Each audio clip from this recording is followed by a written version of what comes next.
Buenas tardes, bienvenidas, bienvenidos a un nuevo programa, una nueva aventura que comienza en el Subterráneo. Esto es Mañana es Mejor. Antes de meternos en la explicación de por qué se llama así y qué estamos haciendo acá, vamos a saludar acá a la persona que está a mi derecha, que se llama Jonah. A la derecha circunstancialmente, digamos, ¿no? No es una toma de postura política, digamos. No por ahora, por lo menos. Vamos a ver, que la gente saque sus conclusiones cuando te escucha hablar. Tal cual. Bueno, estamos entonces, Jonah Aguilar, mi nombre es Martín Mayorana y esto es Mañana es Mejor. Un nuevo programa que agradecemos mucho, por un lado, la posibilidad de estar comenzando un ciclo acá en la Subterráneo. Y vamos a hacer un programa que va a girar en torno principalmente a entrevistas y análisis de la realidad. Nos van a ver principalmente a nosotros dos al aire, pero que este es un canal, es un programa, perdón, que tiene a otras 6 personas que están trabajando arduamente. Trataremos de que se note, ¿no? Al aire el trabajo de producción y de contenido. Exacto. Sí, nuestros compañeros de Nadie Afuera Podcast, con el cual obviamente seguimos. Esto es como una especie de lado B de Nadie Afuera, que lo hacemos acá con los compañeros de Subterráneo. Así que nada, vamos a meterle para adelante, vamos a traer invitados, invitadas para charlar un poquito sobre la política, la economía, el mundo sindical, la cultura, etcétera. Sí, porque creo que uno de los objetivos que nosotros nos trazamos para hacer tanto esto como nuestra otra emisión es tratar de incidir un poco en el debate público, ¿no? Llevar la voz de laburantes y en este caso además también militantes para empezar a ganar territorio en una política nacional que me parece que particularmente la voz de los laburantes y las laburantes está totalmente ausente y eso se traduce en un montón de circunstancias que estamos viviendo. Sí, totalmente. No es novedad, no vamos a decir nada nuevo cuando comentamos que el gobierno de Milei tiene a la clase trabajadora como enemigo principal en la Argentina, donde proponen un modelo económico extractivista y ligado principalmente a la especulación financiera. Entonces, en ese modelo económico los que sobran son los laburantes y las laburantes. Entonces, si nosotros como trabajadores y trabajadoras no nos ponemos a dar el debate, a incidir en la política nacional, ya sea con las movilizaciones, pero también desde estos humildes espacios como el que con el que intentamos proponer, que es poder llevar al aire la voz de cada compañero y compañera que necesite un lugar, va a ser muy difícil. Así es, así que vamos a comenzar ya con de todo, pero previamente hay que decir las redes, ¿no? Las redes. De por sí le decimos a toda la gente que nos está escuchando y nos está viendo en este momento, que tiene el agrado de vernos, que vayan ahí abajo, hay un cartelito que dice suscribirse, hay un pulgar para arriba que es una señal de que están todos contentos de que estemos acá, entonces van y lo aprietan. Eso por un lado. Por otro lado, al Subterráneo lo siguen en YouTube, en su canal de YouTube, que por ahora, me dijeron por ahora, es Subterráneo 101.7 y el Instagram es Subterráneo_. Pero también nosotros tenemos redes propias. Tenemos redes propias, nos pueden seguir en Spotify, en YouTube y en Instagram y también TikTok, ¿no? Como Nadie Afuera Podcast, nos buscan y bueno, ahí van a poder ver todo el contenido de los programas que hacemos con Maru y Manu en el micrófono, que bueno, no están en esta emisión. Y también obviamente todos los reels y carruseles que vamos armando con las noticias del día a día. Así es. Entonces vamos a ver por dónde comenzamos, querido Jonah, porque también esta semana me parece que está marcada por un lado por el número de inflación que salió precisamente en el día de ayer, si no me equivoco. Pero también está la circunstancia de qué va a pasar con el sector industrial. Hay un debate, ¿no? Sobre qué tipo de industria es la de Tierra del Fuego, pero donde hay un avance, un nuevo avance del gobierno en esa región de nuestro país que me parece que está atada a una serie de conflictos que van mucho más allá de lo estrictamente arancelario o del tipo de empresas que están instalados ahí.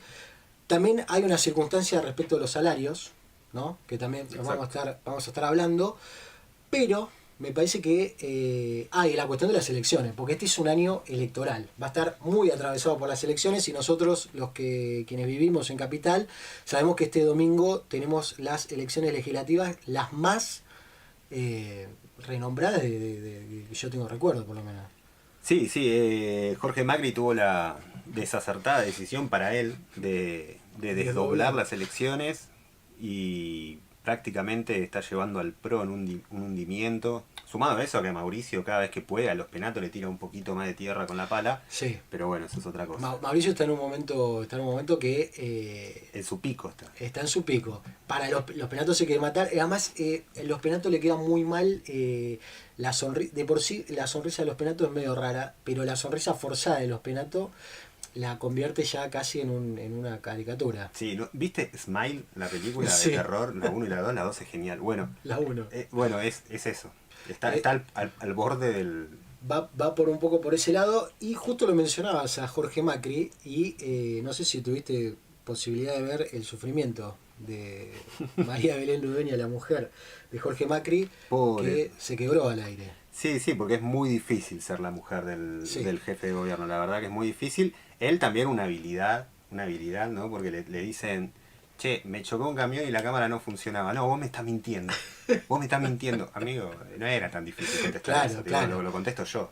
Exactamente. A mí me causaba un poco de gracia esta circunstancia de que entre llanto y llanto ella decía, yo porque soy la mujer del jefe de gobierno, ¿sí? Eso quiero que quede bien en claro. Bueno, en breves instantes vamos a tener a nuestro primer invitado al aire, y acá estoy mirando a nuestro operador, Emiliano, a quien le agradecemos también estar operándonos. Por el momento no nos está operando políticamente, sino que nos está operando técnicamente. Llueven los sobres. Porque vamos a tener nuestro primer invitado que es nuestro especialista en todo lo que es análisis de datos, que se llama Manuel Luquet, que yo les digo a aquellas y aquellos que nos estén escuchando, escuchen la intervención que va a hacer, porque realmente lo que hay que saber respecto de las elecciones en Cava van a estar surgiendo con total claridad de estas declaraciones que vamos a estar escuchando dentro de poquito. Pero mientras tanto, vamos a meternos en el tema de la inflación, porque bajó un poquito la inflación, bajó al 2,8, veníamos del 3,7 en marzo. Y ahí me parece que hay una cuestión que está bueno que no perderla de vista, porque a veces en el afán de decir que con certeza que este gobierno lleva un rumbo económico equivocado, a veces algunas personas se pasan un poco de rosca y ya había una expectativa de que la inflación sea del 5% para este mes. Entonces, después sale el 2,8 y estos salen a festejar, ¿no? Ahí me parece que hay un tema. Sí, sí, principalmente porque le terminás dando el pie para festejar un dato que además no es un buen dato. Digo, Exactamente. porque si buscamos las textuales de Milei de hace un año atrás, él hablaba que para esta época, o no sé si fue Caputo, uno de estos Sí, o los dos, sátrapas, sí. eh, estuvieron planteando que para esta época íbamos a estar hablando de inflación del 1% mensual. Ujú. Que el 1% mensual es lo que pretenden para las paritarias, pero bueno, ese es otro tema. Eh, Claro. en este caso, la inflación del 2,8, que además, como sabemos, no contempla o no pondera acertadamente los aumentos de los servicios, los alquileres y demás. Entonces, de esa manera uno dice, bueno, che, 2,8 no suena tan fuerte, pero cuando vos vas y ves el bolsillo, te pegó más que 2,8%. Exactamente. Y además hay también una realidad que los salarios vienen perdiendo en términos paritarios, como un poco lo introducías vos recién, y cuando se pegan estos viajes, la inflación, el poder adquisitivo sigue decreciendo. Entonces, puntualmente fue 2,8 la inflación del mes de abril contra el 3,7 de marzo.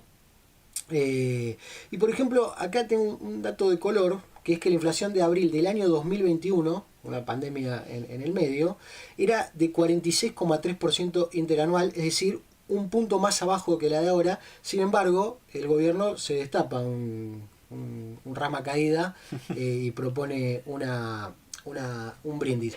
Ahora, también al compás de los números inflacionarios están las canastas que separan las líneas de pobreza y de indigencia, y ya tenemos que por familia de 4 integrantes, la canasta de pobreza se ubicó en 1.110.000 pesos y la de indigencia en 502.000 pesos por familia. Es decir, aquellos que nos están escuchando pueden ir sacando números de por dónde anda su economía. Eso si tenés la suerte de no tener que alquilar y tenés una casa propia heredada, andás a ver quién. Porque si le tenés que sumar los alquileres, es imposible que sean esos números. Y si a eso le agregás que el salario mínimo vital y móvil es de 300, ¿cuánto? 300 y pico, no llega a 400. Es decir, que el salario mínimo vital y móvil es de indigencia, directamente. Claro. Entonces ahí tenemos el otro tema, que es, que te acordás que la semana pasada creo que fue que se reunió el Consejo del Salario. Exacto. Que es aquel que discute cuál va a ser el nuevo monto del salario mínimo vital y móvil, que entre otras cosas establece los precios de las asignaciones universales, etcétera. Resulta que los sindicatos querían un aumento del 115%, es decir, que este salario mínimo vital y móvil pase a 640.000 pesos en abril. Bueno, no hubo posturas de acuerdo porque la Cámara Empresaria creo que quería el 6-7% nada más. Entonces, frente a estas circunstancias, el gobierno laudó, ¿sí?, que es de tomar una decisión en base a que la discusión está trabada. ¿De cuánto es para vos? ¿Más cerca del 115 o más cerca del 7? Y yo creo que como tiene que mediar en la situación, dijo ni 600 ni 300, 320, algo así habrá propuesto. Claro. Bueno, exactamente. Laudó con un 8%, un 8,5% de aumento. Es decir que para abril el salario mínimo vital y móvil va a estar en 302.000 pesos. ¿Qué quiere decir esto? Como para que quede bien en claro, que no alcanza ni para cubrir la canasta de pobreza. Estamos en comunicación ahora sí con nuestro especialista Manuel Luquet. Manuel, ¿nos estás escuchando? Yo los escucho perfecto. ¿Ustedes? Te escuchamos bárbaro. La verdad que te escuchamos bárbaro. No sabemos cómo estás, pero te escuchamos bárbaro. Como siempre, Manu. Estoy bien, estoy un poco consternado por el hecho de tener que hablar desde la calle. Esperaba conseguir un lugar más cómodo, pero no importa, lo vamos a dar todo igual. Hubo problemas con el transporte público de pasajeros, me dijeron. Sí, hoy transporte, bueno, no estamos para hablar de eso, pero cuando quieran les cuento las peripecias del tren San Martín. Ya que estamos en el subte radio, no es el subte, pero... ¿Te pudiste tomar la línea F? No, claro, probé por la F, pero no encontré la estación para subirme. Claro. Bueno, escuchame una cosa. Estamos en un año electoral, decíamos, ¿no? Muchas elecciones de medio término. Si te parece, arrancamos por aquellas que ya tuvieron lugar en algunas provincias argentinas. Sí, este domingo pasaron 4 elecciones en simultáneo, en Salta, Jujuy, Chaco y San Luis. Lo primero que tenemos que decir es que se ratificó un poco lo que se esperaba. Nosotros lo veníamos adelantando después de las elecciones en Santa Fe, que es la baja participación. Cuando decimos baja participación nos referimos a, en Santa Fe hubo una participación del 55%, por ejemplo, y en este caso tuvimos del 65% en Jujuy, que fue la más alta, quizás se acerca un poco al piso, por lo general suelen ser 70% la participación electoral en Argentina. En Jujuy 65%, en San Luis 60%, en Salta 59% y en Chaco 51%. O sea, ahí nos estamos refiriendo en principio solamente a la participación electoral. Después, dentro de esa participación, también hay votos en blanco, votos nulos, votos impugnados. Digo, como primer dato muy representativo de la apatía, el desinterés, ya por ni siquiera ir a votar, digamos, ¿no? En principio. Bien.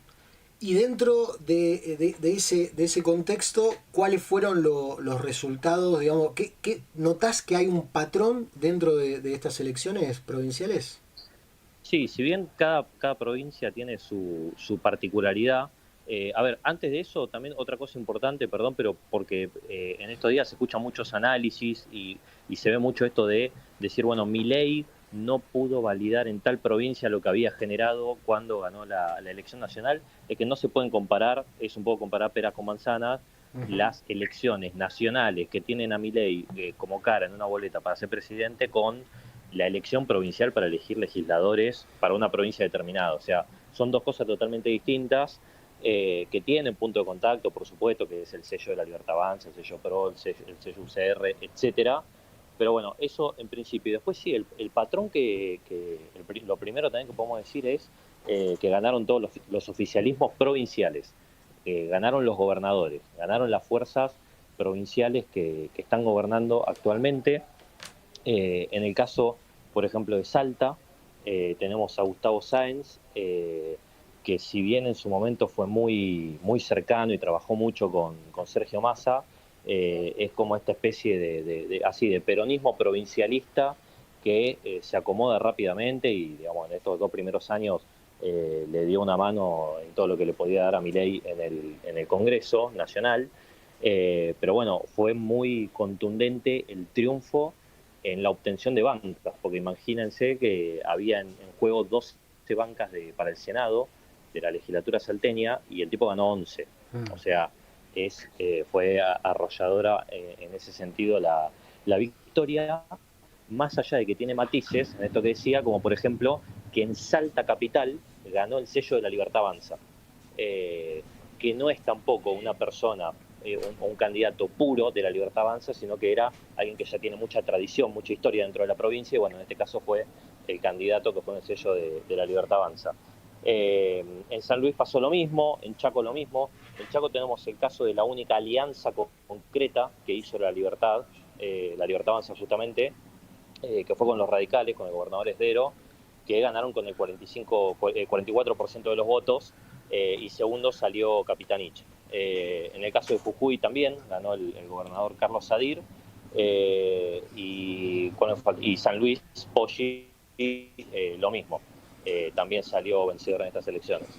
Ahora, yo tengo una pregunta. Yo, viendo la tapa del diario Clarín de ayer, decía que Karina Milei había sufrido una derrota electoral, ¿no? Como que la estrategia de Karina Milei era equivocada. ¿Vos suscribís con Héctor Manieto en ese punto? No, por lo general no suscribo en casi nada y esto tampoco voy a suscribir.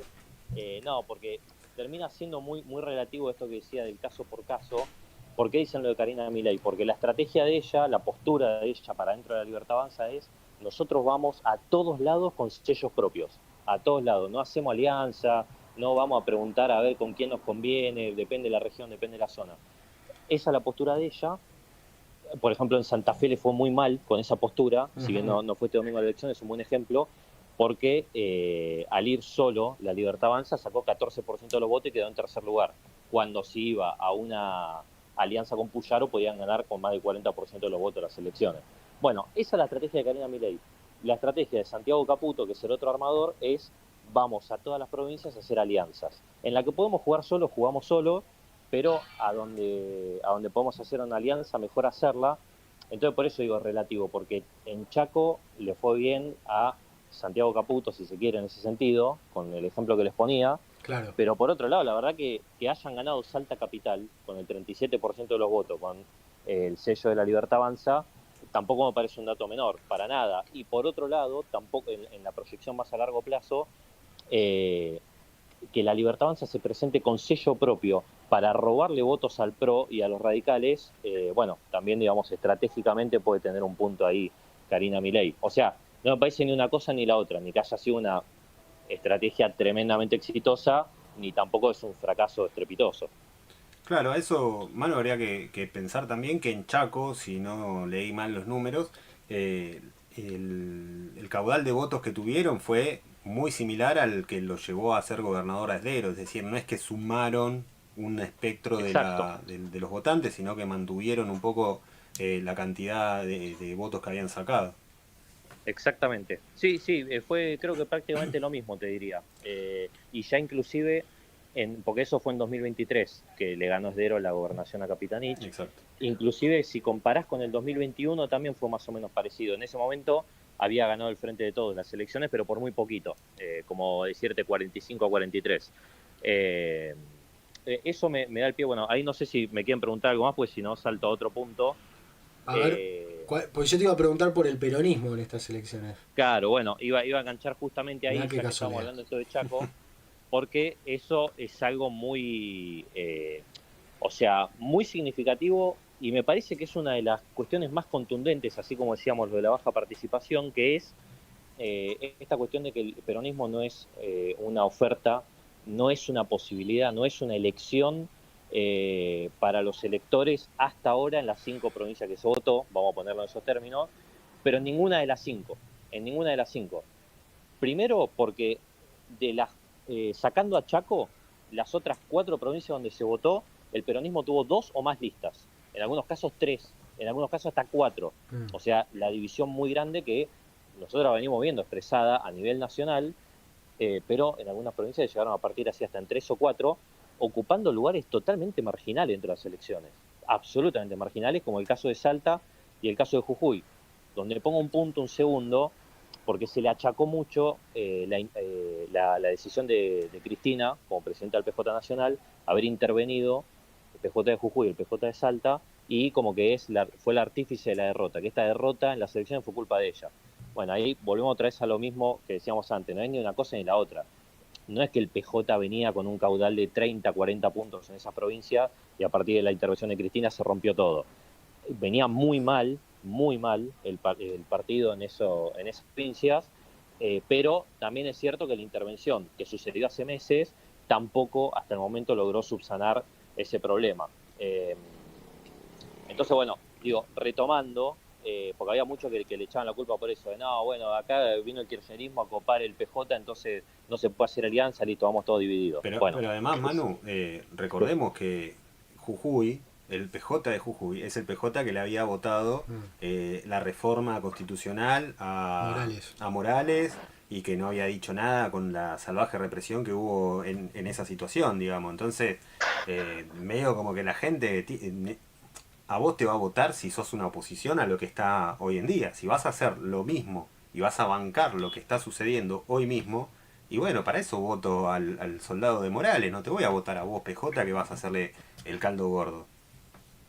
exactamente, exactamente. Eso me parece que quedó totalmente claro, pero que no está de más subrayarlo y poner el foco ahí por decir, bueno, en ninguna provincia se vio así una cosa de decir, che, bueno, apareció el peronismo como alternativa, listo, la gente no quiere motosierra o está repudiando este modelo a nivel nacional y encontrando una alternativa, porque no sabemos si lo repudian y no encuentran alternativa. Por ahora la mejor alternativa es no ir a votar. Eh, Ahí tenía un dato anotado para ponerles un ejemplo.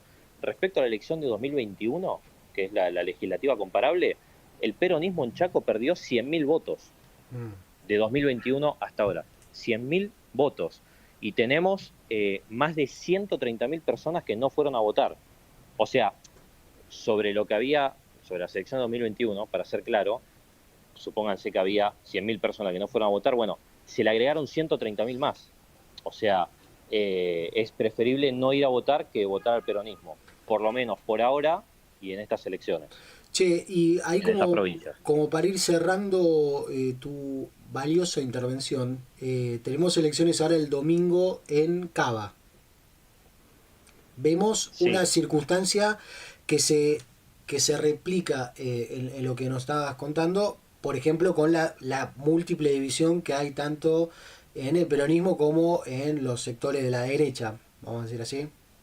claro, sí, me parece que hasta ahora, si no me equivoco, va a ser la elección de estas que venimos teniendo la que más ofertas de listas va a tener, porque por lo menos, digo, a grosso modo, para tomar de un lado y del otro, de un lado tenés a Santoro, a Kim, a Val Medina, a Kutsovitis y a Vanina Biasi, ponele, ¿no? Por poner esas 5, y del otro lado tenés a Los Penato, a Dorni, a Marra, a Larreta, y bueno, y después todas las otras de tipo Caruso Lombardi y bueno, y otras que probablemente no pasen 1, 2 o 3 puntos, pero tenés una cantidad impresionante de boletas de los dos lados, Sí, pero porque de los dos lados. además, Manu, se rompió lo que era Juntos por el Cambio acá en la ciudad, digamos, porque la coalición cívica de Carrió presenta candidato, el radicalismo presenta Claro, candidata, bueno, y después el PRO presenta candidato por otro lado, candidata, Y después tenés como esa dispersión de lo que en un principio uno podría haber pensado que era lo libertario en la ciudad, porque tenés a Yamil Santoro, por un lado, queriendo robar votos de todos lados con esos logos raros. Tenés, bueno, Sí, a Dorni propiamente dicho, y después tenés a Marra, que fue expulsado, excomunicado, como hubiesen dicho las fuerzas del cielo. sí, Y tenés a Caruso Lombardi, que viene por el MID, digamos, que es de Sago. les hago. Exacto, entonces que Exactamente. eran todo parte, digamos, en un principio como de la banca de Milei en la capital, que bueno, se dividieron en varias partes. Claro, totalmente. Por eso, inclusive eso que señalas, si se quiere, hasta lo podemos ver como una división en tres de la Libertad Avanza, ¿no? Que son esto que vos decís, Marra, Caruso Lombardi medio por el lado de Sago y, bueno, Adorni que va a ser el principal. También una cosa más para sumar, a partir del cierre de campaña de ayer de Adorni, con Milei como vocero principal, realmente la puesta en escena fue, me parece, un poco excesiva para un cierre de campaña de legislativas de la Ciudad de Buenos Aires. Está bien que la Libertad Avanza tiene esta cuestión de que se está instalando como sello propio, como fuerza para robarle todo lo que pueda al PRO y terminar de barrer a Mauricio Macri y compañía.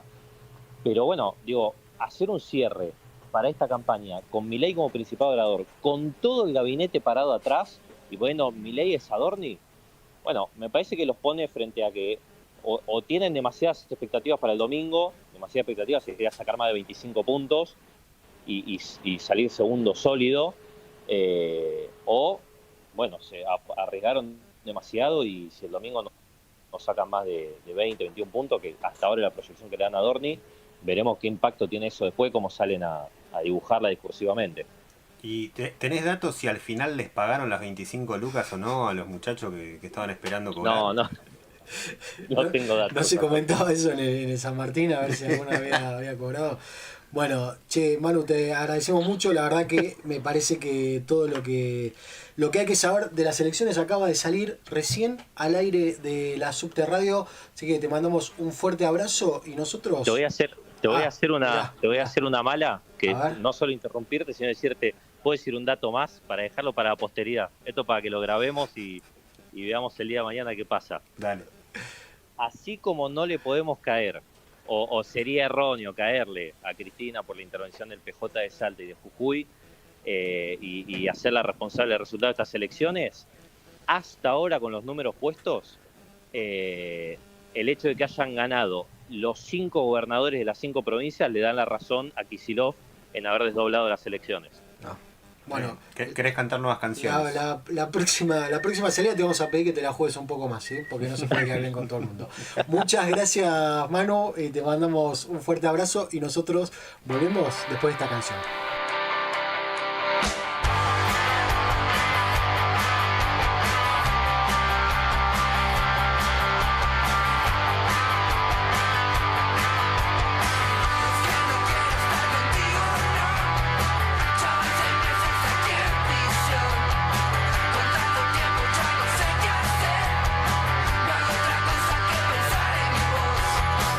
Y no puedo dormir, tan drogado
haberte visto sonreír. Si después todo lo dejaste desparramado en tu nariz, estás buscando un clavo viejo en la pared para colgar los cuadros que ya no tenés. No hay más que hablar, ya fue.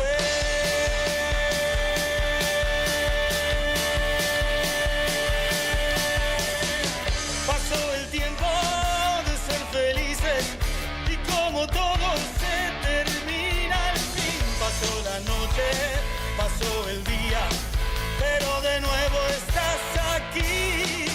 No sé mañana, no sé pasado, pero algún día volverá esa sonrisa y esa frescura para volverlo todo atrás.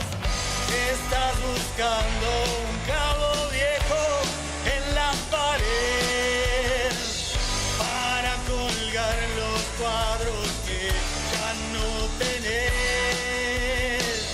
No hay más que hablar, ya fue. Continuamos entonces en Mañana es Mejor por la Subte Radio y ya estamos acá con nuestro invitado, Jonás. Sí, con el señor Gustavo Funes, coordinador nacional del MPL, el Movimiento Popular Liberación. ¿Qué tal? ¿Cómo le va? ¿Cómo andan? Mejor conocido como El Pelado. El Pelado. No sé por qué. Pero...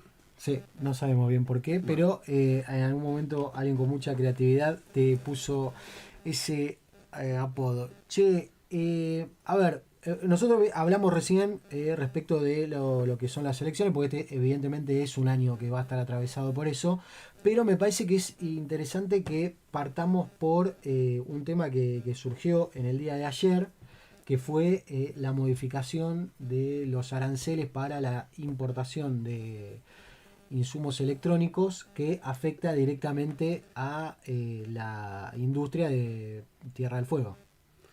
Así es. Ayer mismo hubo un paro muy grande y una movilización como hacía muchos años no se veía, sobre todo en Río Grande, ¿no?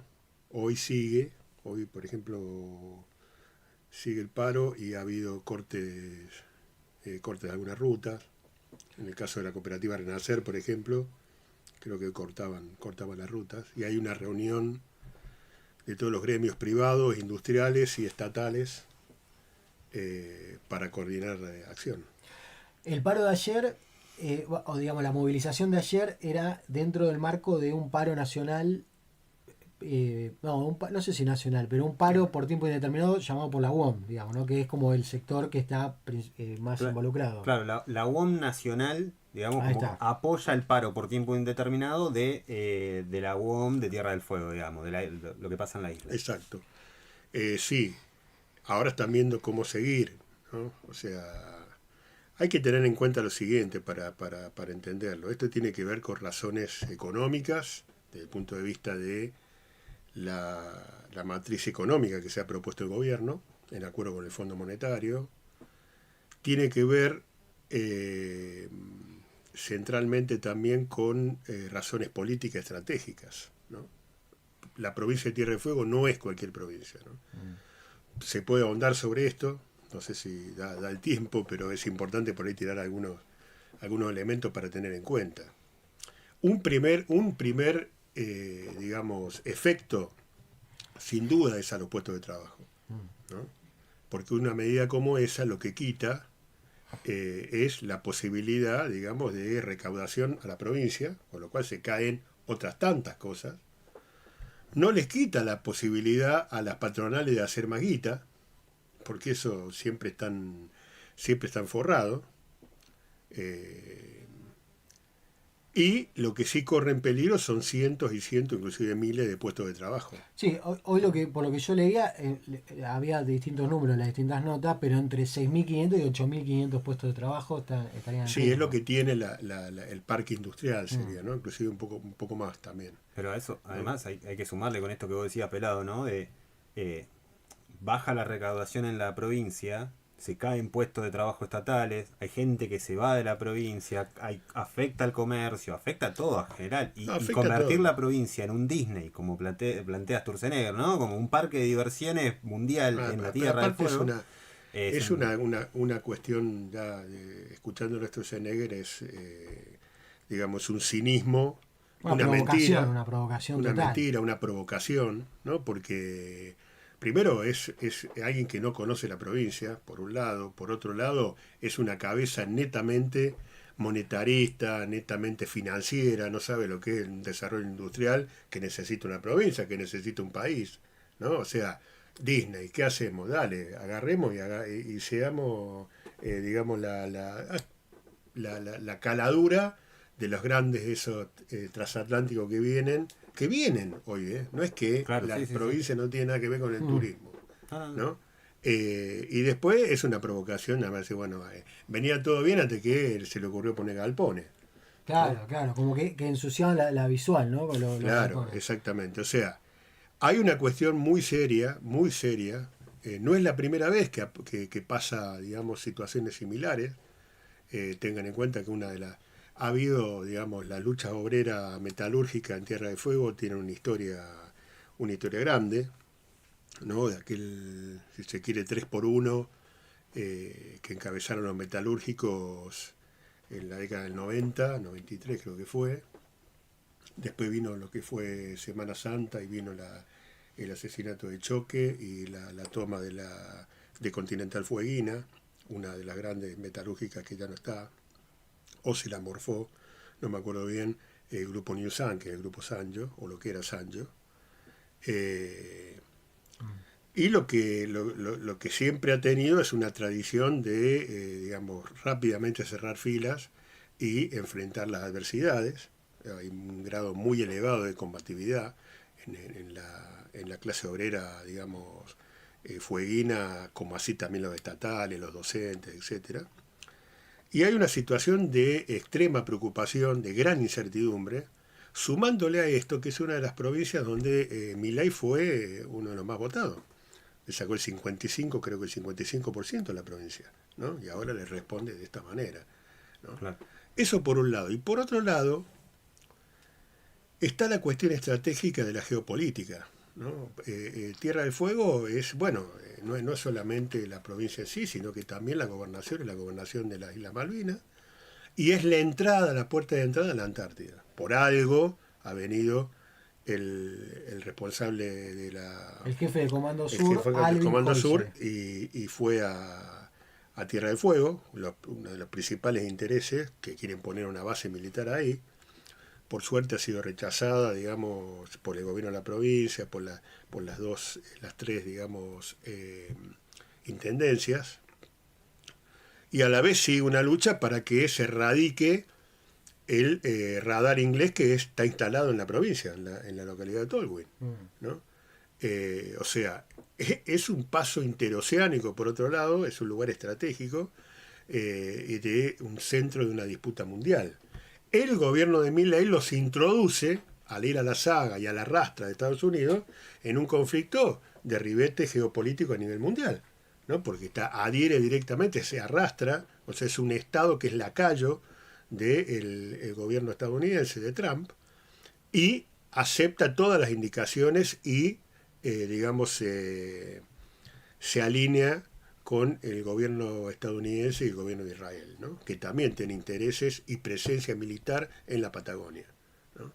O sea, hay un conflicto que para esos objetivos, en el caso de Estados Unidos, una base militar lo que necesita es vaciar de un punto de vista la provincia. O sea, no necesitas una clase obrera fuerte, combativa, todo lo contrario. Necesitas desarmarla, necesitas la desunión en esa sociedad. Ahora le puede resultar más difícil que antes. Ustedes tengan en cuenta que ahora está trabajando en la fábrica ya hasta la tercera generación, ¿no? O sea, ya hay nacidos y criados en la provincia, y hay de esos nacidos y criados ya han tenido hijos, ¿no? En la década del 80, 90, la inmensa mayoría de la provincia era de afuera, claro, ¿no? O sea, se pobló, en la década del 80, se pobló de lo que vendría a ser con esto de los regímenes industriales, etcétera, etcétera, la 19640, digamos, fue un crecimiento abrupto de la industria y se pobló de mano de obra a nivel nacional. O sea, escapando las crisis provinciales del norte, como le llaman ellos, se empezaron a radicar una cantidad muy grande de ciudadanos argentinos y pasó a cambiar la composición de las nacionalidades que había en la propia provincia, ¿no? Entonces pasó a ser la Argentina la de mayor preponderancia. Antes no era así. Ahí, hoy lo escuchábamos a Horacio Catena, el secretario general del SUTEF, ¿no? El gremio docente de Tierra del Fuego, hablar de que justamente la clase trabajadora de Tierra del Fuego es la que representa la soberanía efectiva en Tierra del Fuego. Digo, más allá de la injerencia que evidentemente tiene Estados Unidos y va a seguir teniendo o va a profundizar si hacen esta base naval multipropósito. El rol de los chinos también, creo principalmente con el tema de la pesca, pero también con presencia o con intereses en esa zona. Entonces ahí daría la sensación de que hay una estrategia que podría ser como bastante clara, más allá de esto que vos estás diciendo de la tercera generación. Es decir que es una tercera generación, pero si de repente se acaba el empleo, o una de las grandes... Sí, es una isla. Por un lado, se acaba el empleo, no es que se acaba el empleo en el continente, donde vos podés agarrar...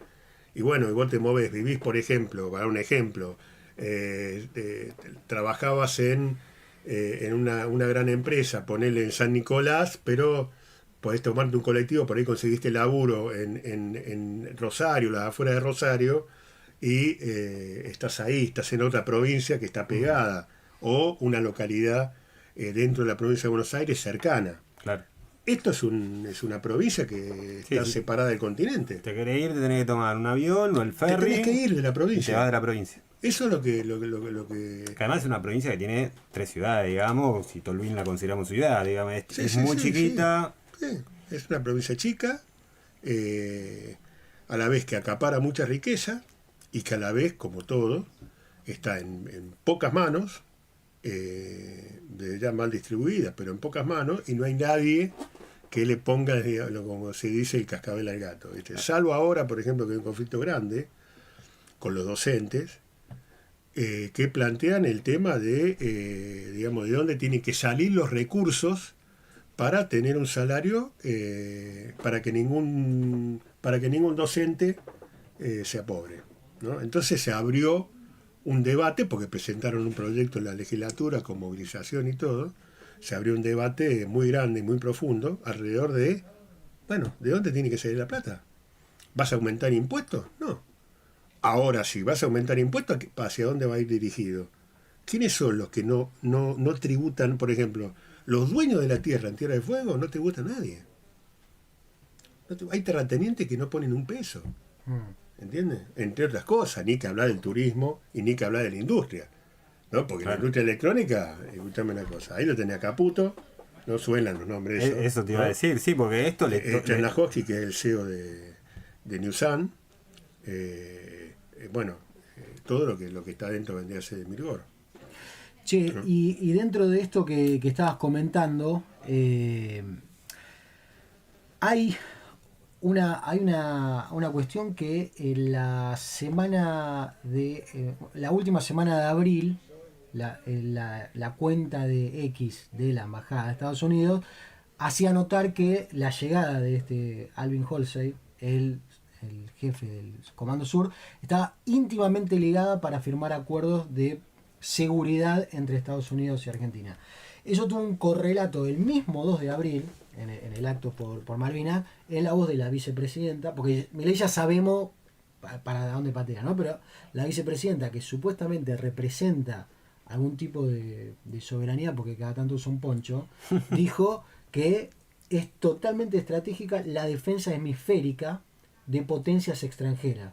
América. Una reminiscencia muy importante a en la época de la dictadura, una cuestión de decir, che, Estados Unidos nos va a respaldar en el enfrentamiento con Gran Bretaña y es nuestro aliado principal para recuperar las Malvinas.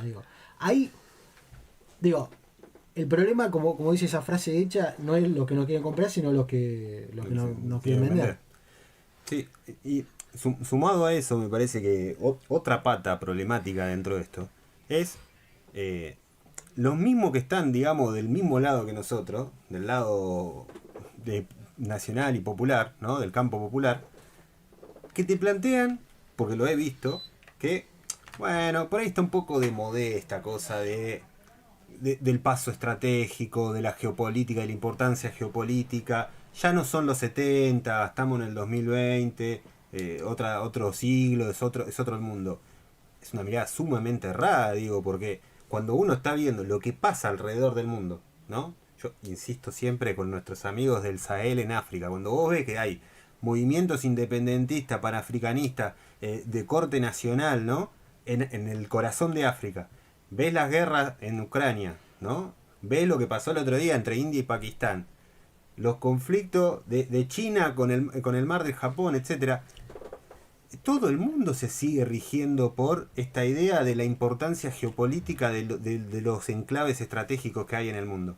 Y Tierra del Fuego es eso. Entonces, querer correrlo de vista es, si lo haces con buenas intenciones, porque vos en realidad estás pensando las cosas de otra manera, es pifiarle muy feo. Che, vamos a hacer un alto porque acá llegó el segundo invitado y el cuarto integrante de esta mesa. Así que vamos a poner una canción y vamos a volver, así lo sumamos al debate y seguimos adelante. ¿Estamos de acuerdo?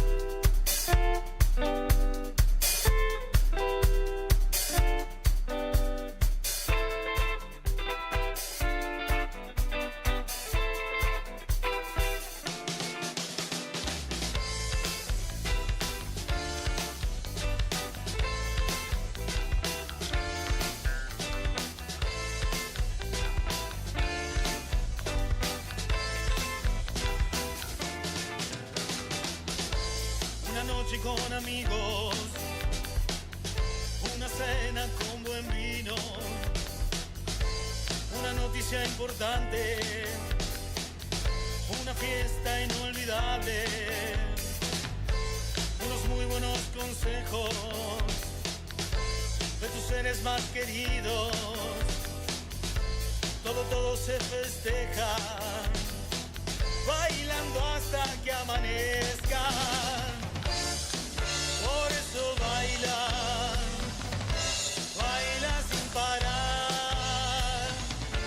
Ya no te preocupes, que la vida sigue igual. Baila aunque no sepas, baila sin mirar. No importa lo que digan, porque bailando estás aquí.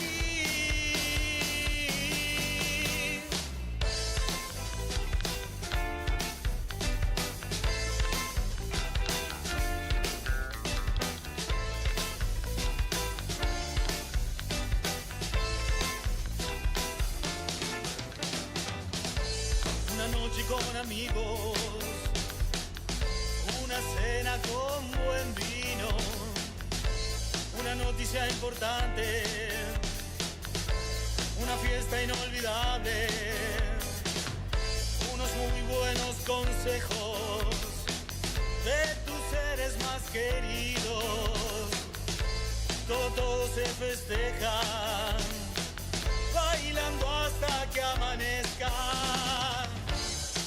Por eso baila sin parar. Ya no te preocupes, que la vida sigue igual. Baila aunque no sepas, baila sin mirar. No importa lo que digas.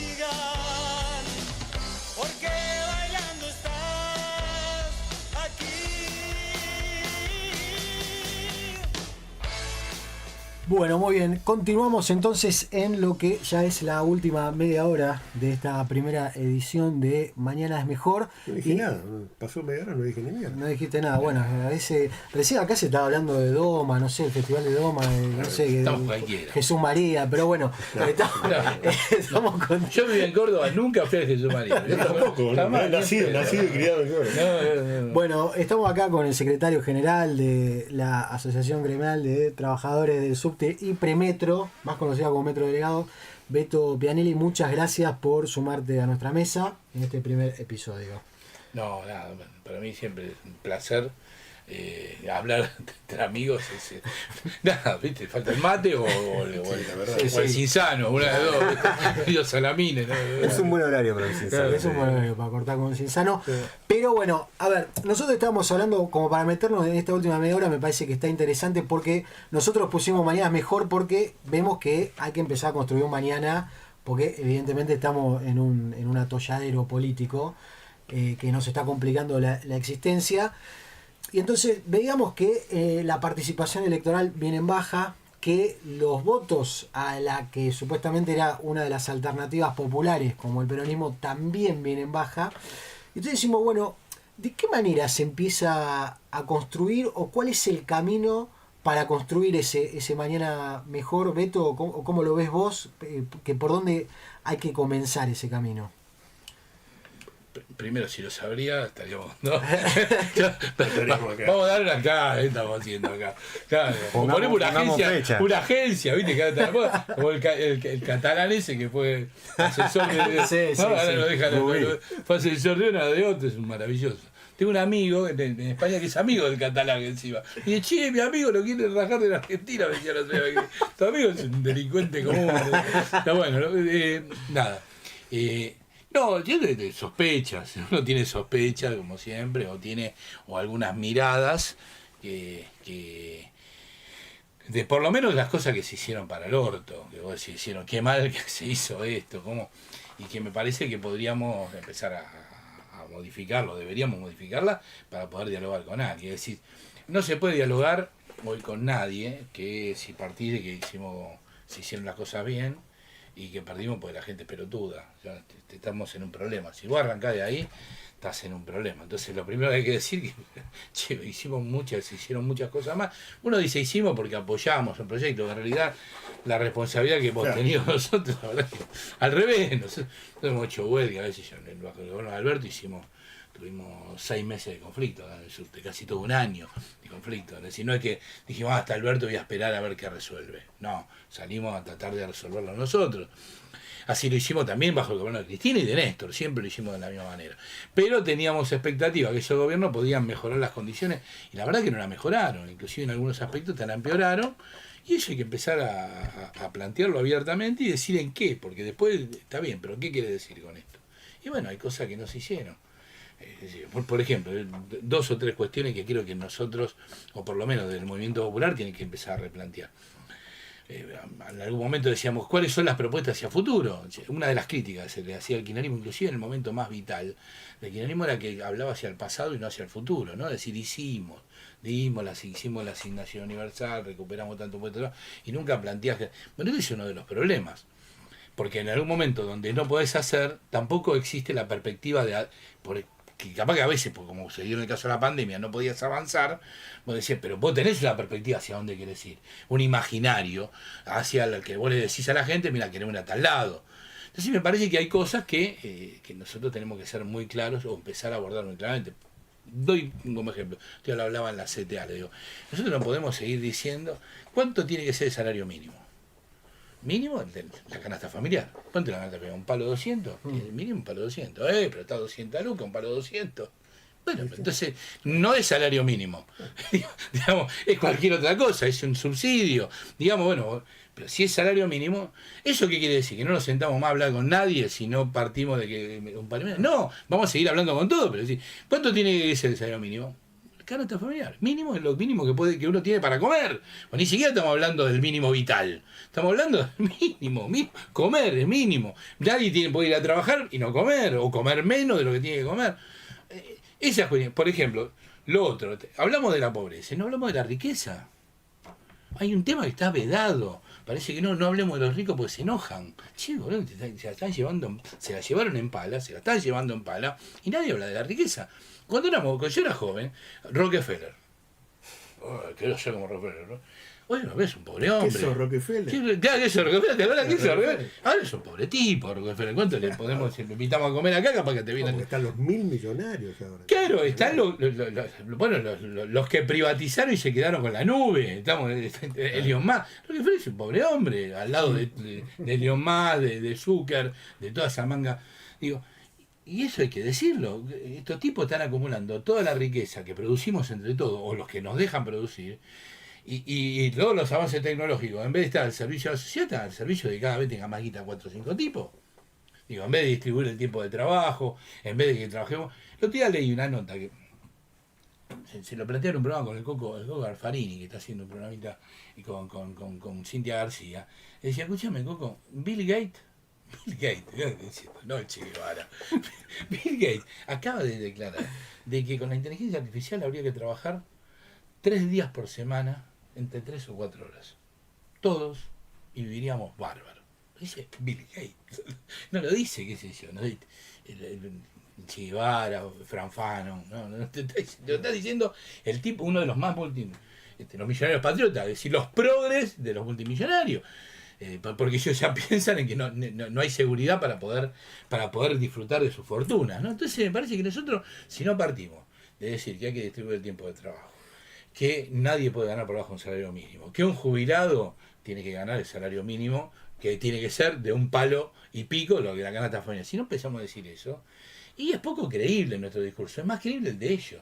Si la cuestión es, bueno, si con 200 lucas te dice eso, no existe. Entonces, para eso que no exista nada, y capaz que compro un Bitcoin y me salvo, ¿no? El imaginario que estos monstruos han creado diciendo todas estas son cosas de la pobreza. Ahora, olvídate, es el sálvese quien pueda, si va a apostar, si capaz que ganaste qué sé yo, casaste alguna cosa infinanciera, zafaste. La única forma de reconstruirte es si logramos reconstruir. La gente no pelea porque sí. Nadie pelea porque sí. Y más si te van a cagar a palo. Si a mí me dice, escúchame, tuve una discusión con una compañía, me decía, una compañía en un comedor cobra 80 pesos por mes. Y hoy no se movilizan. Bien. ¿Cómo hacemos para que se movilice? Le decimos que vamos a afectarle el 200%.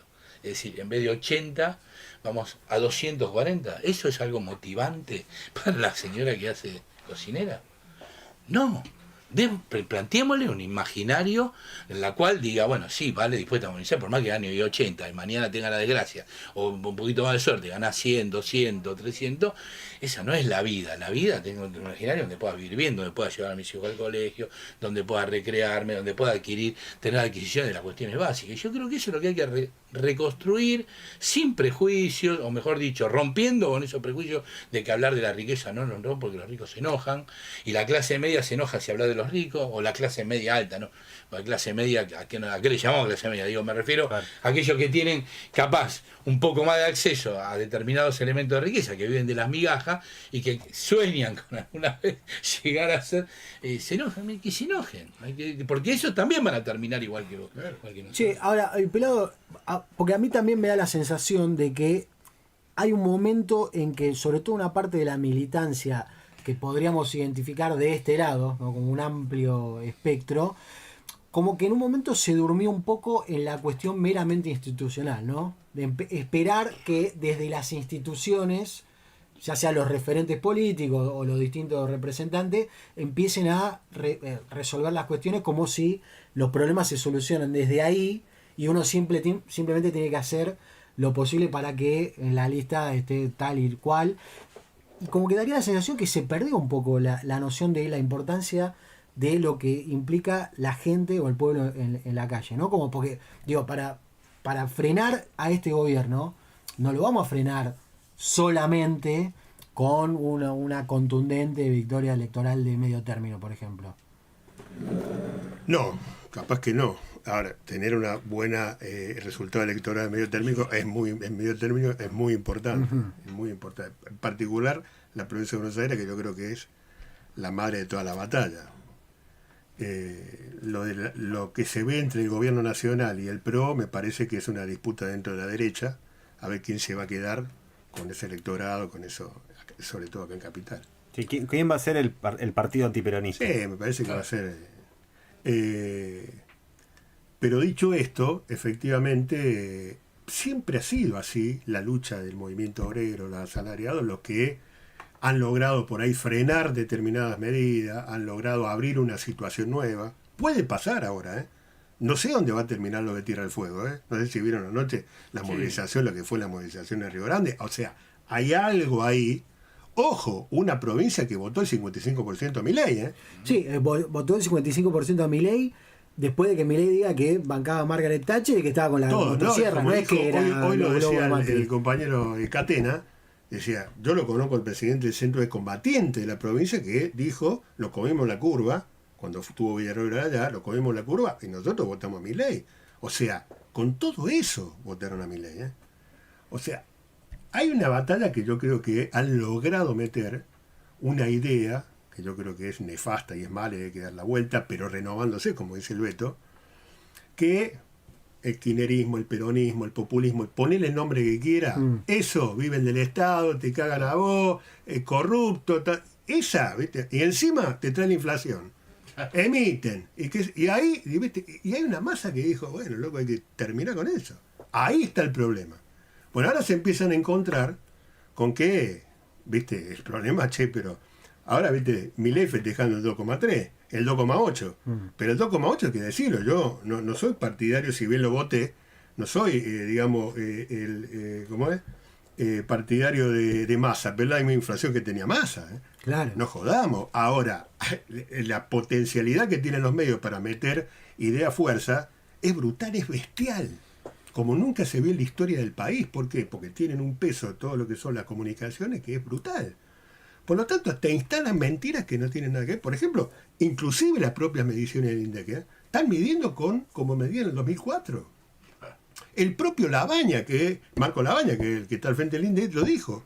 Estábamos midiendo como en el 2004. Si tuviéramos que medir como se correspondería, actualizando todo, no sería el doble, sería mucho más de lo que da. Para entender por qué a vos por lo medio te dice baja la inflación y te la instalan. Pero lo que vos sentís en el día a día, decís, che, pero yo no estoy mejor con una inflación baja. Claro, por eso al principio del programa hablábamos de esto, ¿no? De que, bueno, el índice de inflación es del 2,8. Milei decía que para esta época, desde el año pasado, decía vamos a estar en torno al 1%. Y él lo que quiere es que las paritarias estén en el 1%. Exactamente. Ellos le ponen el cepo a las paritarias. ¿Me entendés? Y listo. Ahora, la inflación núcleo, ellos mismos la dicen y la reconocen en 3,5. ¿Me entendés? Todo eso, como diría Marco Labaña, medido como medimos en el 2004. Hay bien eso muy importante que dice el Beto, que es el tema de, por ejemplo, los docentes fueguinos lo sintetizan en ningún trabajador pobre o ningún docente pobre. ¿Eso te ubica dónde? En la canasta, diciendo, mirá, hay una canasta de pobreza y hay una canasta de indigencia, pero hay una canasta que supera eso, que es lo que vos necesitas para que, bueno, ningún trabajador pobre en Argentina. ¿Qué quiere decir eso? Que decirme cuánto está la canasta bien medida y eso es lo que tiene que ganar. Es como diría el Beto. Che, pero pará, estamos hablando que cuando el Vitali Móvil, 300 lucas. ¿Vos querés que se vaya a un palo 800? Y sí. Bueno, esa es la bandera que siempre levantan los aceiteros que elaboran su propia canasta de vida, porque contempla, bueno, la canasta de la pobreza no contempla el pago del alquiler, ¿no? Que era algo que decíamos al principio. Entonces, el salario mínimo de los aceiteros llegó ahora a un palo 900, porque dice, esto es lo mínimo que se necesita para una vida. Ese es el mínimo vital. Eso ya no es solamente la canasta familiar. Esta es la discusión, yo los conozco, tengo muy buena relación con Dani, somos muy amigotes. Es decir, el mínimo vital no es solamente la canasta familiar, también está la ropa, Todo, claro. está todo. Claro. Los aceiteros vienen discutiendo esto porque hacen ejercicio vital y eso es lo que salen a buscar. Yo lo que estoy diciendo, el mínimo. Bueno, el mínimo vital podemos pelearlo. El mínimo, la canasta es un palo 200. Un palo 200 es la canasta. Si eso no comés. Vos no podés tener ningún trabajador por Por debajo de eso. No podés. Que no pueda comer es si trabajás y no comés. Esto es lo que habría, para mí lo que habría que... Después, obviamente, y aparte no tenés por qué ganar mínimo vital.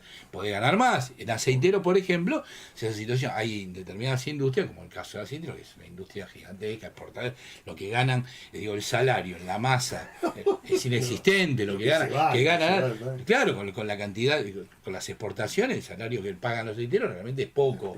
Sí, podrían ganar mucho más. Después lo que no te permite ganar más, que es otro problema, si entramos en un problema político, es la realidad de la media. Entonces, Brasileño podría ganar 6, 7 palos tranquilamente, o 10 palos, no es nada. Ahora pasa que nadie te va a pagar 10 palos en un país donde te gana con 300 lucas. Entonces te empujan para abajo. Claro. Pero digo, lo mínimo, yo creo que el imaginario que decir nadie puede ganar menos de lo que necesita para comer. Entonces, y esto parece una boludez lo que estamos diciendo, pero no lo dice nadie, no lo dice ninguno. Le da vergüenza, che, boludo, no exageramos.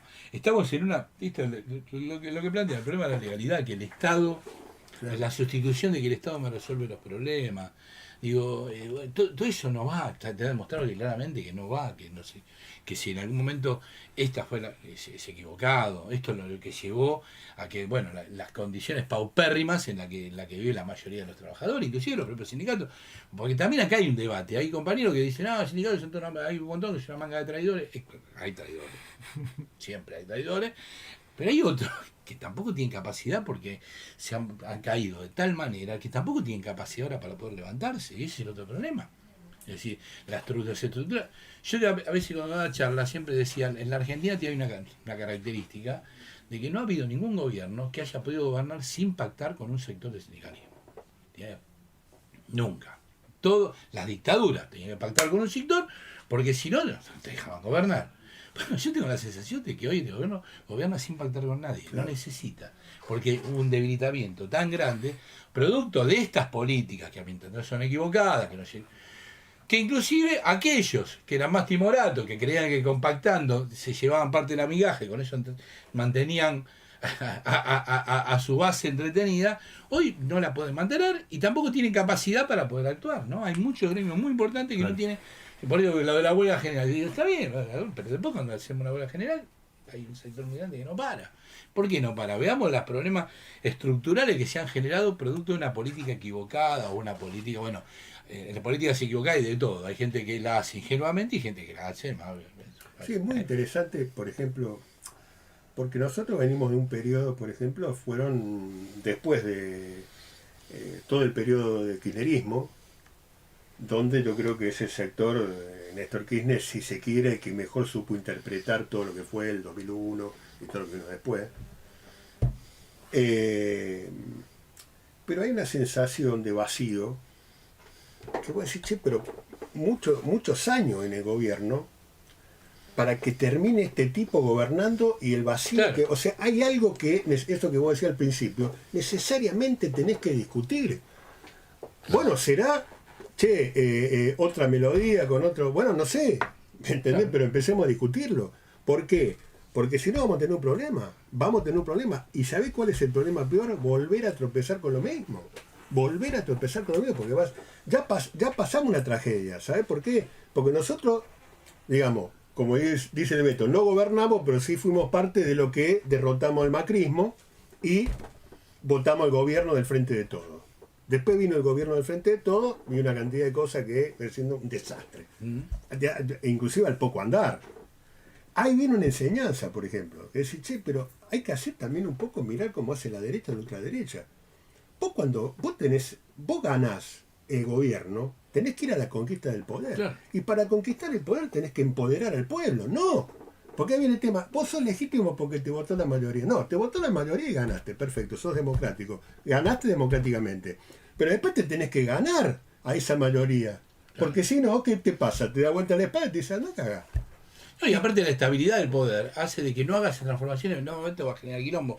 Hay un ayornamiento. Claro. Que, por ejemplo, lo que pasa con el Estado. Es decir, vos podés creer que gobernó 4 años Kirchner, 8 Cristina, 4 Alberto y el Estado tenía los más altos niveles de precarización conocidos de la historia. Exacto.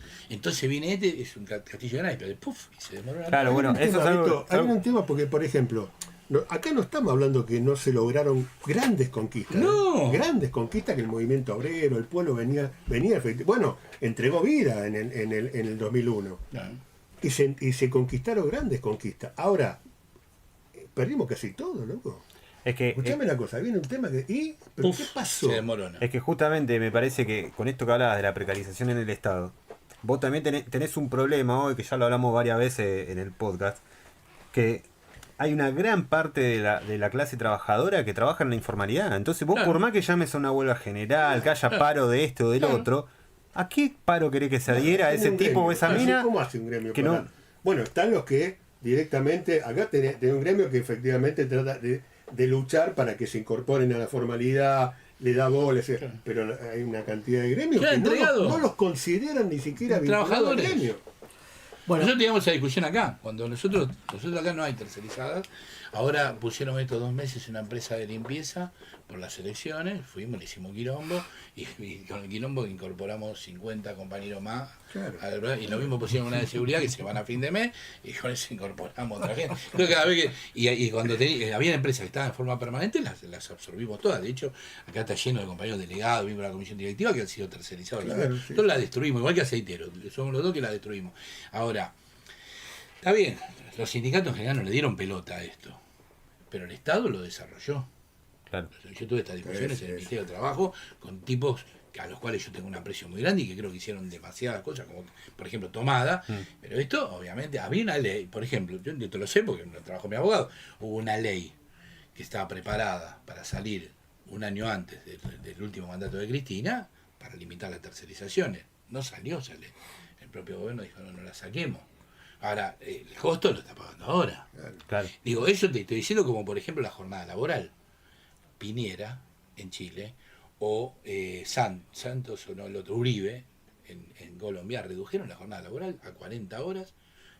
La Argentina es el país que la jornada laboral más extensa de toda América Latina. Claro.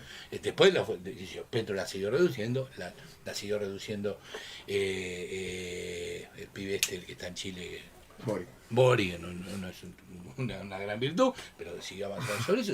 Es el debate en el mundo, con el avance de la tecnología, como reducir la jornada laboral.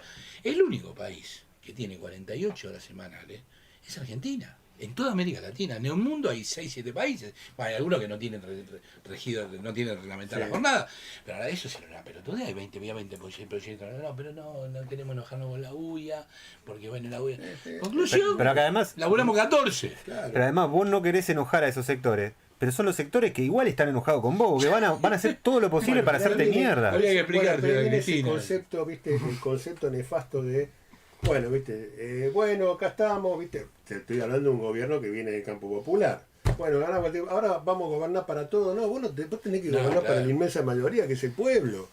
Y lo otro se tiene que acomodar a eso que es lo fundamental, que son la inmensa mayoría. ¿Sabés por qué? Porque gobernar para todos, ¿sabés qué significa? Que vos lo sentás a un Pablo Roca Claro. al lado tuyo en una mesa. Bueno, che, ¿y quién te pensás que gana ahí? ¿Acaso le pongo? ¿Me entendés? Bueno, pero ¿quién te pensás que gana ahí? Claro. sí, ¿Me de entendés? hecho cuando Alberto Fernández en plena pandemia había prohibido los despidos o que tenía... Pablo Roca despidió a... Pero igual, No, por eso Pero dueño fue del para país. marcarle la cancha. Porque Claro, no claro. era ni necesario. Bueno, y ahora tenemos el ejemplo, me parece, de la paritaria de comercio. Es un ejemplo muy claro Claro. de un adoctrinamiento también del Sí, pero gobierno es el diciendo... ejemplo claro de una mentira que dice Milei, que el Estado no interviene. Claro. El Estado interviene, que no. No, bueno, eso yo me cansé para los salarios. ni desde un interviene. principio, porque Para el nosotros resto en un momento empezamos a defender el Estado, como si el Estado fuera una cosa maravillosa. Claro. Sí, che, pará un poco. Claro.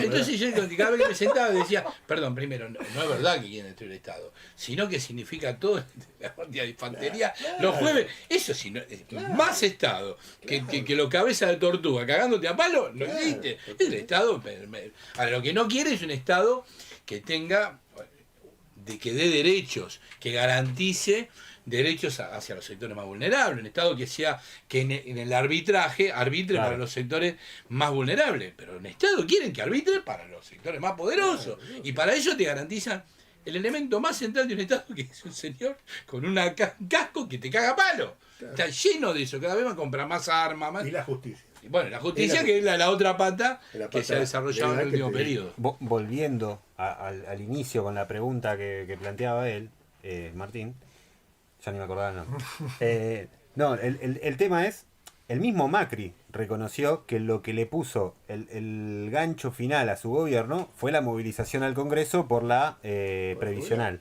Claro. Digamos. Entonces, ahí es donde aplica por qué también este gobierno le da tanta atención a la policía y a la fuerza represiva, porque sabe que ese es el poder que tenemos la clase populares para salir a pegarle y que les duela en serio. Entonces, creo que ahí es donde entra un poco en juego esta cosa de, bueno, vos lo decías, no se puede apostar todo a la institucional, pero tampoco se puede apostar todo a la calle. Es un juego intermedio, pero donde creo Hay que... muchos creo procesos democráticos populares que han derivado de grandes movilizaciones populares con represión, muerte, etcétera, y que posibilitó eso mismo, abrir un cauce donde, bueno, a través de una elección ganaron procesos que fueron populares. Ponele, Evo Molina. Evo Molina. Más La allá, lucha por el agua. más allá de lo que opinemos, por ejemplo, de Boric en Chile. Claro, Bueno, también, ni hablar. Ni hablar. Lograron la constituyente. Después podemos opinar del gobierno de Boric, pero te quiero decir, lo que fue el aguante en la plaza de etcétera, Plaza etcétera. Italia. O sea, abrieron un cauce.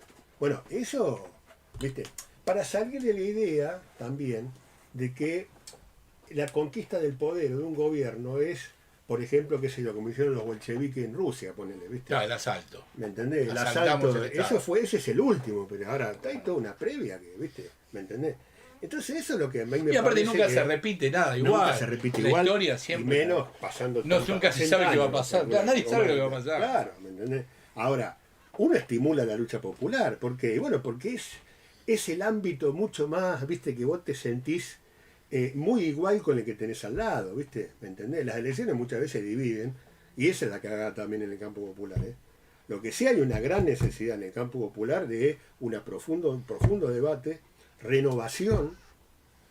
Vos no podés seguir dirigiendo lo mismo. Y el otro elemento es atreverse, lo que viene a ser, a conquistar las alturas. ¿Qué quiere decir?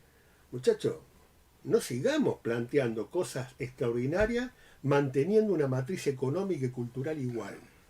Porque, nosotros somos proveedores de materias primas, pero ¿sabe qué? Vamos al socialismo. No, hay una contradicción, loco, acá. ¿Me entendés? Y acá eso yo creo que es uno de los factores fundamentales de por qué nadie le toca. ¿Quién le toca el poder al menos del 1% dueño del poder en este país? ¿Te acordás cómo anunció Alberto Fernández Vicentín? Estábamos todos. Soberanía alimentaria, dijo. Soberanía alimentaria, dijo cualquier cosa. Y un juez de Ahora, San Lorenzo te terminó todo el proceso. La mierda. Y ahora está Vicentín, escuchame una cosa.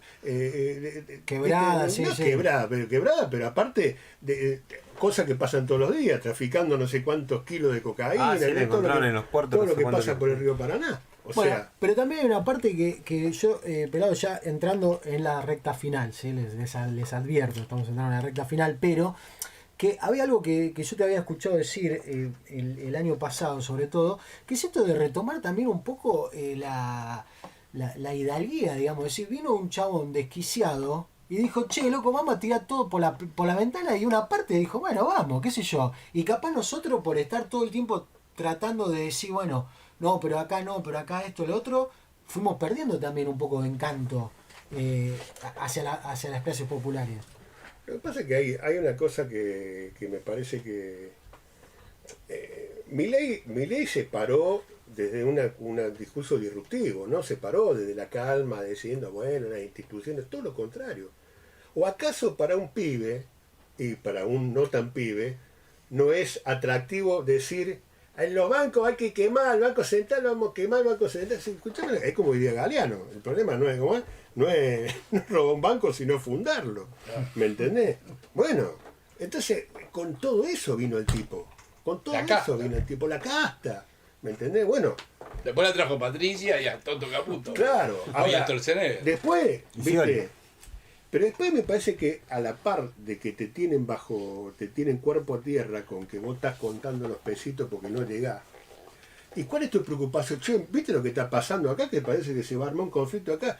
Para que, ¿viste? Tengo que morfar, el chico mío no tiene para morfar, después hablamos, ¿viste? ¿Cuánto hay? ¿Cuántos millones hay de eso, che? Eso es parte, por un lado, del ajuste, pero por otro lado, una batalla cultural que también se alimenta de eso. ¿Para qué? Para que te alejes de la política, porque ahí viene el otro elemento. Hay que despolitizar, muchachos. Hay que despolitizar. Esa es una premisa del gobierno. No puede haber gente pensante para mantenerlo estos tipos. ¿Me entendés? No puede haber gente que te sepa, ¿viste? Diciendo, o no, Beto, no sé, te digo... Yo creo que ese el punto central. El tipo tuvo 2 aciertos. Para mí lo de la casta, acierto, aparte porque hay una casta política. Y parte de nuestro espacio es parte de esa casta política. Exactamente. Si no vemos, digo, pero primero que hay que hacer un diagnóstico. Olvídate, no es nadie no se escucha. Hay una casta política, sí. Una casta política. Gente que no vive hace 20 años hablando de la pobreza, no vive en pobre ni en foto, nunca en su vida y gobierna y se acomoda. Toda la vida el Estado. Eso es así. Si no lo decimos. Es que el peor ejemplo lo doy al frente de todo. Cuando asume. Y lo primero que hacen es lotear el Estado, repartiéndolo, pero con un loteo a cielo abierto, que fue como, bueno, este pedacito te toca a vos, a vos, nada coordinaba con nada. Espacios políticos. Sí, más todo lo que estaban adentro de cada uno de esos. Digo, se repartieron el Estado, cada pedacito le tocó a cada uno, no coordinaban, no había una política dirigida directamente. Y terminan mostrando esto, es como, mirá, ¿ves? Lo único que quieren es vivir del Estado, le dan la letra, digo. Yo creo que él hace un gran acierto de algo que todos veíamos y que en general no nos gusta, que es eso, es una realpolitik que en general vive de la política, son profesionales de la política, que aparte no es que ideológicamente hacen política, se hace política para vivir de la política, claro, sí. Y eso el tipo le pega, estamos nosotros y también están ellos, ojo, no es, el tipo sale parece desde afuera y empieza. Segundo, hay otro problema que para mí le pega muy fuertemente a la campaña, que es la dolarización. Claro. Vos tenés un gobierno que, uno de Néstor, 2 de Cristina, pasó Macri y pasa Alberto, la pasamos diciendo el problema es la dolarización. Bien. Y nunca viste un dólar. Como decía Perón, mira, un dólar. Nadie vio un dólar, pero no, le dice al tipo de la esquina, que le dice, mira, ¿sabes lo que te aumenta todo por la dolarización? Bueno, denme dólares.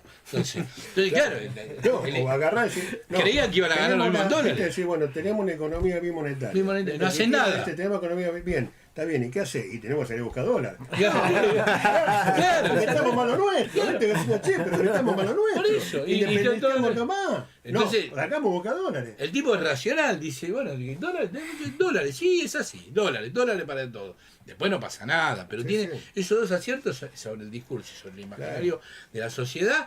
Lo otro es que no quiero, vos cuando tenés una situación de pobreza durante muchos años estable, la gente no quiere seguir así. Entonces, yo le daba un ejemplo, un tipo que cobraba una ayuda estatal, que está muy bien, porque que no tengas atención, es siempre mejor tener que no tenerla, una persona no tenga nada. Ahora, si yo la cobra mi papá, la cobro yo, y ahora la cobra mi hijo. 3 generaciones que estamos haciendo lo mismo, esto no quiero vivir así, no quiero. Yo una vez en un plenario de la CTA dije, che, ¿me conocen a alguien que le guste vivir con un plan? Nadie. Bueno, entonces explícame por qué reivindicamos los planes. Aunque seamos lo que menos damos, porque ellos cuando gobiernan dan más planes que nosotros, pero no importa, pero ellos no lo reivindican.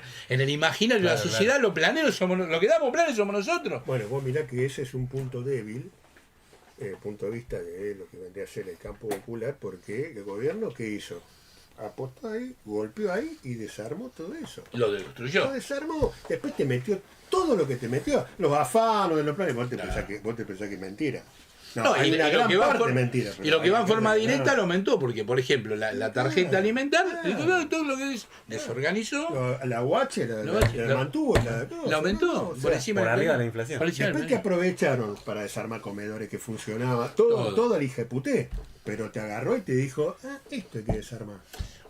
Porque en realidad esa economía o esa estructura social, que nosotros la reivindicamos porque fuimos parte de la construcción de eso, es de coyuntura, no puede ser para toda la vida. Totalmente. Entonces vos lo podés hacer como una transición. Bueno, vení, vamos a la ciudad popular. Yo la otra vez con una compañera de muchos años de la UTEP, estábamos en una charla en el Flaxo y le decía a la compañera, la cocinera, lo que hay que decirle, sí, que tiene que ganar 1,000,000 y pico, pero lo que más le hay que decirle es que tenemos que desarmar ese comedor porque hay que comer en nuestra casa, todo en nuestra casa. Ahora, eso va a costar, vamos a demorar, entonces te necesitamos acá y que gane bien para poder hacer este laburo. Ahora, La verdad que lo que queremos es que cada uno coma en su casa, no queremos comedores. Aunque reivindicamos los comedores, porque con un comedor que la gente esté muriéndose de hambre, está abriendo los tachos de basura, como está pasando ahora en la capital federal. Porque la campaña de mierda que está en la capital federal, sobre que está sucia, ¿sabe por qué? Porque hay miles viviendo en la calle, y revolviendo la basura. Que dejaron una escoba para que barra, después la guarde, después de buscar comida. Y pretenden eso, es una locura. Los tachos antivandálicos, te digo, tachos antivandálicos, es decir, digo que la calle se lleva sus vándalos. Pobre hombre, toda la calle se lleva sus vándalos. Entonces entra para comer y sus vándalos. Yo hablaba con uno la otra vez que le digo, che, pero esto va a fracasar, usted me ve que va a andar en los tachos antivandálicos. ¿Qué medida bárbara? No va a fracasar. ¿Qué van a hacer después? ¿Van a poner una muralla en todo lo que es el perímetro de la capital para que no venga, viste? Como aparte vienen de provincia. Claro. ¿De dónde son? Y vienen de provincia, viste. En el microcentro le habían, en un momento pusieron uno que vos tenías una tarjeta, se daba a los empleados, a los de los edificios. Entonces, para poder meter, ¡pum! Y se abría la puertita. Estás loco, tenés que ser la locura, es más fácil darle de comer, Bueno, esto es lo que. Ahora, nosotros, si querés creerle si querés ganar la mayoría, querés constituir mayoría, nadie pelea porque sí. Y más si te van a cagar a palo. Si yo te voy a ir a dar la cabeza, gano 80 lucas para ir a ganar 160 y corro riesgo de que me dejen cuadripléjico de un palazo, no voy. Y encima perdés a 80. No, me voy, vendo tortillas y la vendo en otro lado. Che, tenemos que entregar porque nos estamos pasando un poquito. Yo te agradezco muchísimo, Beto, te agradezco muchísimo, Pera, también. Esta fue la primera emisión de Mañana es Mejor. Les agradecemos mucho a nuestra... Esta fue la primera y bueno, vamos a ver si sobrevivimos una segunda. Le agradecemos mucho a Emiliano ahí en los controles, le agradecemos mucho a Alfredito Viudés, el secretario de Derechos Humanos acá, a Ezequiel Velardo, bueno, a un montón de gente, a todos nuestros compañeros, Rocío, Maru, Manuel y Kiara. ¿Y vos a quién le querés agradecer?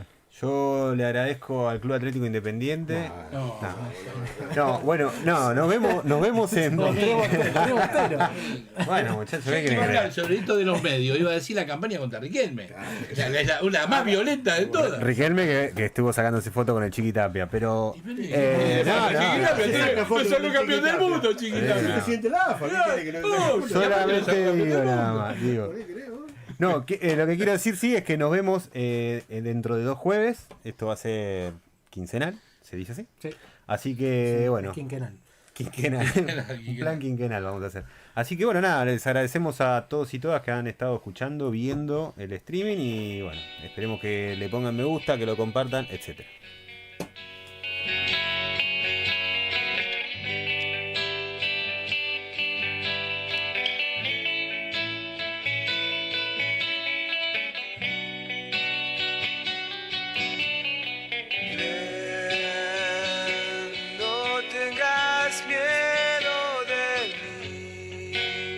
Soy tan divertido, puedo funcionar.